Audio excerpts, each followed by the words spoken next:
Hey everybody, welcome to U2-L10, Intro to World War II, and Alan Turing.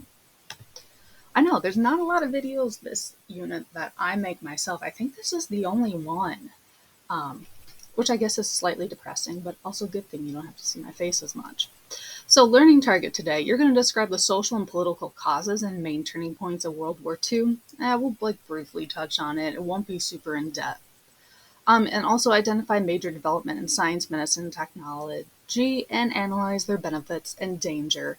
The only thing we're really going to talk about is Enigma and why that was so important during World War II. So your job, you are going to watch this Edpuzzle all the way to the end. Make sure you do, or else you don't get points for it, and then I have to mark you absent, and that's not fun. Questions I ask you, and I just want you to answer on the Edpuzzle will be in blue text. Questions I ask you and I want you to answer and write on your study guide will be in magenta text. So there's 4 of them today. So under the lesson 2 or the lesson 10 section of your study guide, make sure you're writing the answers to those questions. And of course, if you have any questions, you can email me or come to office hours. Office hours are on Monday from noon until 1. So, first question for you. Just answer this on the Edpuzzle. Name some of the basic things you know about World War II.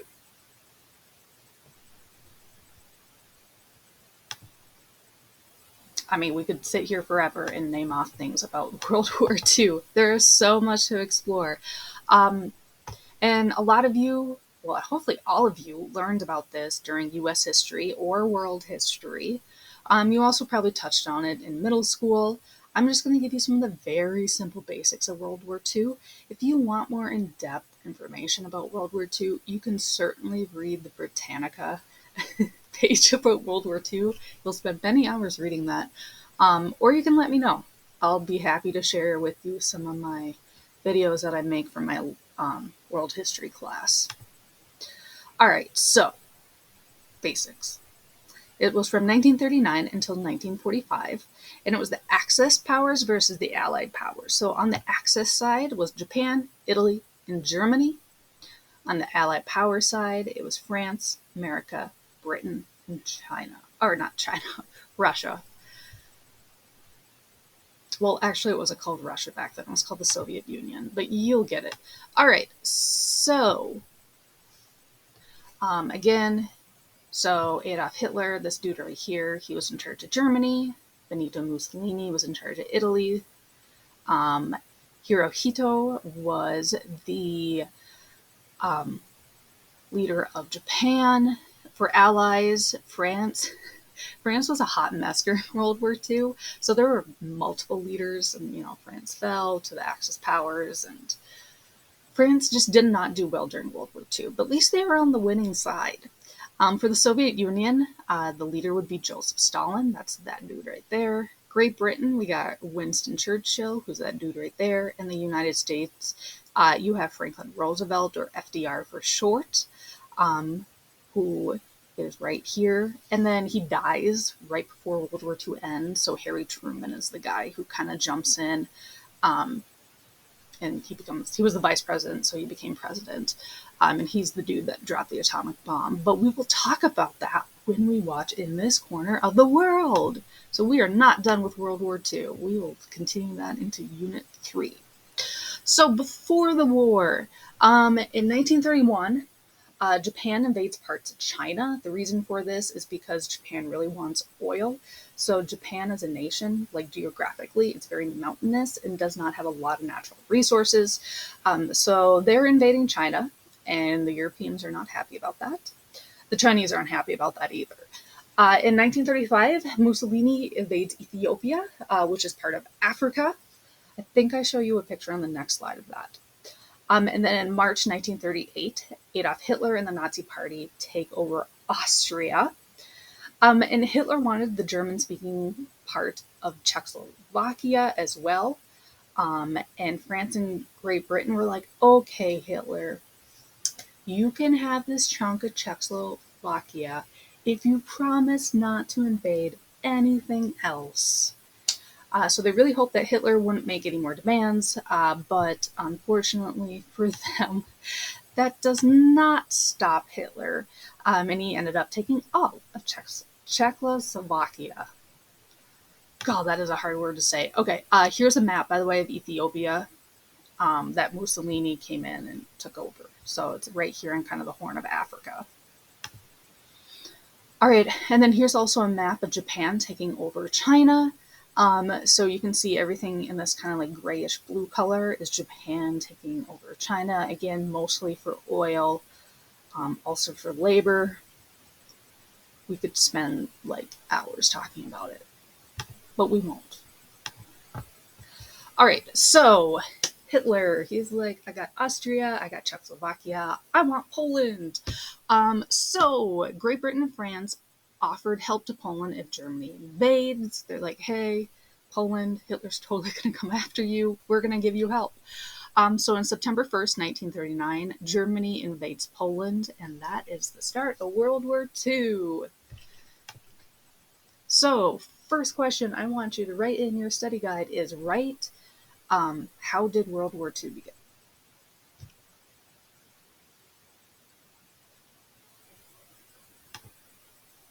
All right, so here's kind of a map of Germany. So the red is Germany in 1933, so before World War II. And then in 1939, when Hitler invaded parts of Czechoslovakia and Austria, you can see that here in pink. And then Germany in 1943, you can see expands into Poland, as well as down here towards Croatia as well. All right, so in June of 1940, Hitler sends planes to bomb Great Britain. In the slideshow, by the way, instead of typing out Great Britain, I just put it as GB. So if you're like, what the heck is GB? It just means Great Britain.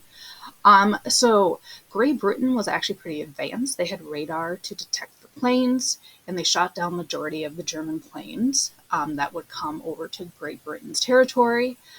Hitler really knew that he could never invade Great Britain, just because, well, first of all, Great Britain's an island. Great Britain had an extraordinary navy, but also Great Britain had an extraordinary Air Force.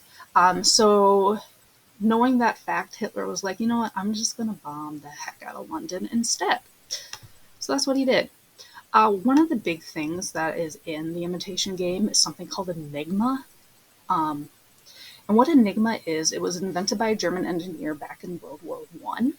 And it's a device used by Nazi Germany in both World War I and World War II. So here's actually a picture of an Enigma machine. And what it is, so like someone in like the Nazi headquarters would have one of these like machines right here. And then like a commander out in the battlefield would also have one of these machines. And what it does is it sends encrypted messages to each other on the Enigma machine. And what it does is it scrambles all the letters in the German alphabet. And then when it sends the message over to like the commander in the battlefield, the lights, which you can kind of see right here, it's a little hard to see, but these are all like the plug boards. And then there's some lights down here as well. They would light up showing what letter corresponded to what light. So like the commander in the battlefield could decode really quickly of what like the person at HQ was sending them. So that's how that works. I know it's kind of confusing. There's a lot of videos about it on YouTube if you want to learn more about it. But yeah, that's how that worked. And the Allied powers could not figure out how these machines worked and how to crack the code every day. So Germany used it to send messages and battle plans to their commanders across Europe. So here's a picture of some German officers using it. So again, the code, which is the scrambling of letters, and then the lights flashing to show what letter is what, would change every day. A spy may decipher a code one day, but then the code changes every night, so they would have to totally start over the next day. So it was really extremely difficult to decipher for the Allied powers. And cryptologists looked for daily patterns to decipher the mathematical formula that changed the code every day. And that's where the main character in the Imitation Game steps in. His name is Alan Turing, and he was the one who strived to use the computer to decipher it. So, question number 2, write this in your study guide. In 2 to 3 sentences, what is an enigma and why is it important to decipher?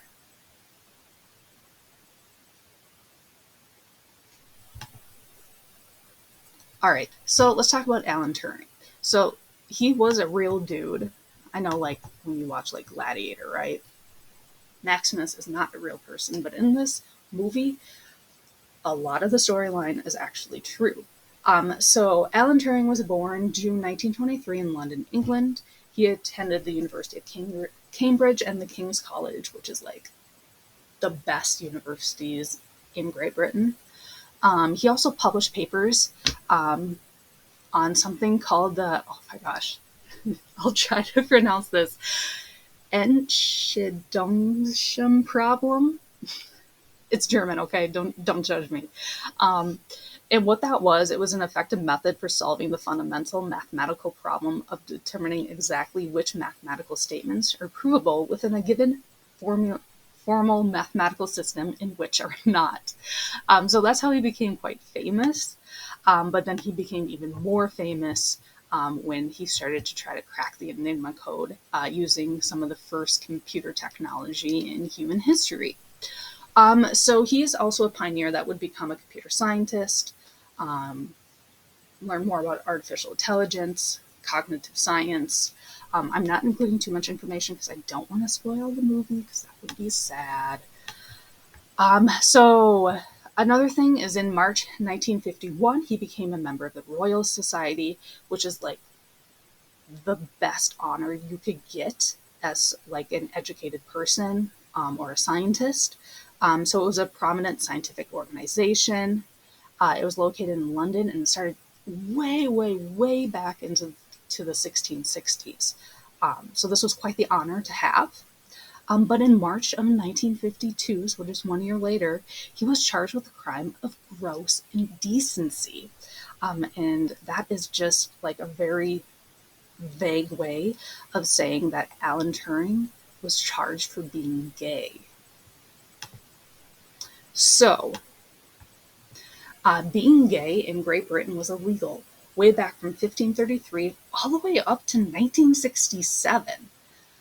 So prior to 1861, men could actually be killed if they were gay. And after 1961, they would be imprisoned for 10 years if they were gay. So during World War II, Great Britain government thought being gay was some sort of disease and it could be somehow fixed. Although we know today that there is no disease, there is no fixing. That's just who someone is. And Great Britain forced gay men to take hormone supplements, which you'll see in the movie.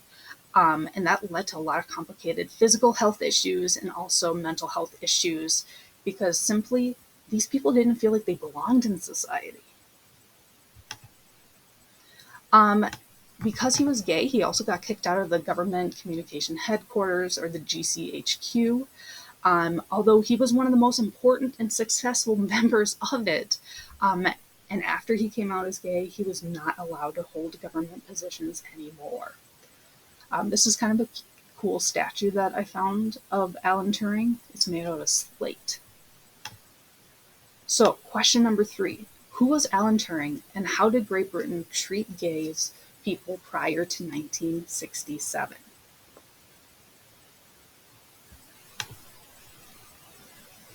All right, so just kind of wrapping up World War II a little bit. So World War II ended in Europe on May 8th, 1945. That's when the Soviet forces surrounded Berlin. Germany surrendered. Hitler killed himself back on April 30th. World War II ended in the Pacific Front in September 2nd, 1945. That's where the U.S. dropped 2 bombs in Hiroshima and Nagasaki, Japan in August. And with Hiroshima, 70 to 135,000 people were instantly killed. In Nagasaki, 60 to 80,000 people were instantly killed. So just kind of a quick wrap up of World War II. Again, we'll talk about World War II next unit a little bit more. All right, so wrap up for today. We learned about the basics, beginning and end of World War II. We talked about Enigma, we talked about Alan Turing, and we talked about persecution of gay people in Great Britain. So, question number 4. in 2 to 3 sentences, predict what you think will happen in the imitation game, which is about Alan Turing trying to decipher Enigma.